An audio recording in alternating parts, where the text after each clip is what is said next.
सूर्य ग्रहण 2026 का प्रभाव, भूकंप, बाढ़, प्लेन क्रैश, कौन सी घटनाएं होने वाली है, आइए हम विस्तार से चर्चा करते हैं।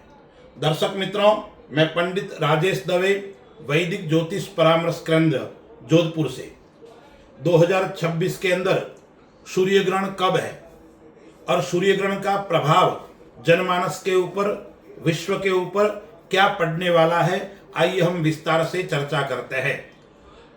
ज्योतिष शास्त्र के अंदर ग्रहण का विशेष महत्व होता है और जब जब ग्रहण होता है तब तब क्या क्या घटनाएं घटित होती है, उसका वर्णन भी ज्योतिष में स्पष्ट रूप से दिया हुआ है। दर्शक मित्रों, ग्रहण का प्रभाव एक माह पूर्व और एक माह पश्चात होता है। तो 2026 के अंदर कंकणावृत्ति सूर्य ग्रहण कब है? फाल्गुन कृष्ण अमावस्या मंगलवार 17 फरवरी 2026 को सूर्य ग्रहण है। यह ग्रहण भारत के अंदर दिखाई नहीं पड़ेगा, इसलिए भारत के अंदर यम नियम लागू नहीं होंगे। ग्रहण का प्रभाव प्रत्येक व्यक्ति के ऊपर पड़ता है और इस वर्ष जो ग्रहण है वो कौन सी राशि के अंदर है? कुंभ राशि के अंदर यह ग्रहण होने जा रहा है। तो सूर्य ग्रहण है वो भारत में दृश्यमान नहीं होगा। कौन से देश के अंदर दृश्यमान होगा? तो साउथ अफ्रीका है, अंटार्कटिका है, तंजानिया है, आदि देशों में यह ग्रहण दिखाई पड़ेगा। और जब जब कुंभ राशि में ग्रहण हुआ है तब तब विश्व के अंदर भयावह स्थिति उत्पन्न हुई है। मैं आपको सनवाइज बताऊंगा कि कब सूर्य ग्रहण हुआ और कौन से देश के अंदर भयावह स्थिति उत्पन्न हुई। तो इस वर्ष जो सूर्य ग्रहण है वो कौन सी राशि के अंदर है? कुंभ राशि के अंदर है। तो पश्चिम दिशा के ऊपर इसका प्रभाव रहेगा। पश्चिम दिशा के जो देश है वहां भयावह स्थिति उत्पन्न होगी, संकट की स्थिति उत्पन्न होगी। कौन से नक्षत्र में हो रहा है? तो शतभिषा नक्षत्र के अंदर सूर्य ग्रहण हो रहा है। तो उत्तर दिशा यानी राशि के हिसाब से पश्चिम दिशा, नक्षत्र के हिसाब से कौन सी दिशा है? उत्तर दिशा है। यानी पश्चिम और उत्तर दिशा के अंदर संकट के बादल मंडराएंगे, मुश्किलों का सामना उन देशों को करना पड़ेगा। अब मैं विस्तार से बताता हूं कि आपको ग्रहण का प्रभाव क्या क्या होने वाला है। तो देखिए, ग्रहण का प्रभाव मैंने बताया आपको, एक माह पूर्व एक माह पश्चात, यानी 17 फरवरी को ग्रहण है। तो 17 जनवरी से लेके 17 मार्च के बीच में विश्व के अंदर कई प्रकार की घटनाएं घटित होगी। कौन सी घटनाएं घटित हो सकती है?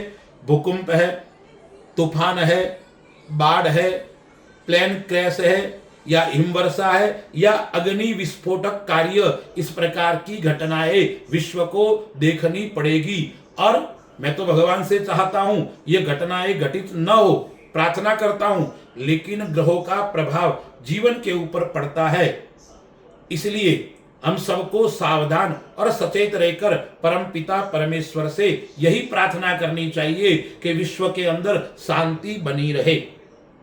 जब जब पहले भी कुंभ राशि के अंदर सूर्य ग्रहण हुआ है तब तब विनाशकारी घटनाएं विश्व के अंदर देखने को मिली है।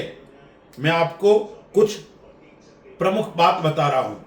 1934 के अंदर सूर्य ग्रहण हुआ था, तो उससे 28 दिन पूर्व नेपाल के अंदर भयंकर भूकंप आया था और उस भूकंप के अंदर लगभग 10,000 12,000 के लोग मृत्यु हुई थी और भयावह स्थिति नेपाल के अंदर उत्पन्न हुई थी।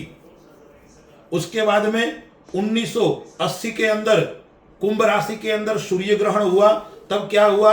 अमेरिका के अंदर ज्वालामुखी विस्फोट हुआ था और बहुत बड़ा नुकसान अमेरिका को उठाना पड़ा था और यूरोप के अंदर तूफान की स्थिति उत्पन्न हुई थी और यूरोप को भी भयावह नुकसान उठाना पड़ा था। 1999 के अंदर सूर्य ग्रहण कुंभ राशि के अंदर हुआ था, तो 20 दिन पूर्व कोलंबिया के अंदर भूकंप आया था और लगभग 1050 के आसपास लोगों की मृत्यु हुई थी। 2017 के अंदर सूर्य ग्रहण कुंभ राशि के अंदर हुआ था, तो पेरो देश के अंदर बाढ़ आई थी। तो यह घटनाएं यह साबित करती है कि जब जब कुंभ राशि के अंदर सूर्य ग्रहण होगा तब तब भयानक घटनाएं घटित होगी और कई लोगों की मृत्यु आदि भी होगी। ऐसा ग्रहण दिखाई पड़ रहा है 2026 17 फरवरी के दिन।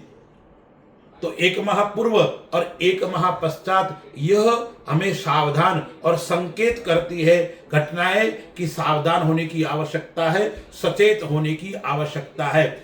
इस वर्ष यह ग्रहण भारत के अंदर नहीं है। कौन से देश के अंदर? मैंने आपको बताया, Antarctica, Madagascar, Botswana, Tanzania, South Africa, ऐसे देशों के अंदर यह ग्रहण दृश्यमान होगा। इन देशों के अंदर विशेष घटनाएं घटित हो सकती है। विश्व के कई स्थानों में इस प्रकार की घटनाएं घटित हो सकती है। इसलिए हम सब लोग सावधान रहे और सचेत रहे। हम परमपिता परमेश्वर से यही प्रार्थना करें, सर्वे भवन्तु सुखिनः, सर्वे सन्तु निरामया, सर्वे भद्राणि पश्यन्तु, माँ कश्चित् दुख भाग भवेत्। सबका कल्याण हो, विश्व का कल्याण हो। हम तो वसुधैव कुटुंबकम की भावना को मानने वाले लोग हैं, लेकिन 17 तारीख को जो ग्रहण की स्थिति है वो थोड़ी खराब और कष्टदायक है। मैंने जो घटनाएं बताइए वो कहीं भी घटित हो सकती है। इसलिए हम सब सचेत और सावधान रहे। जय श्री राम।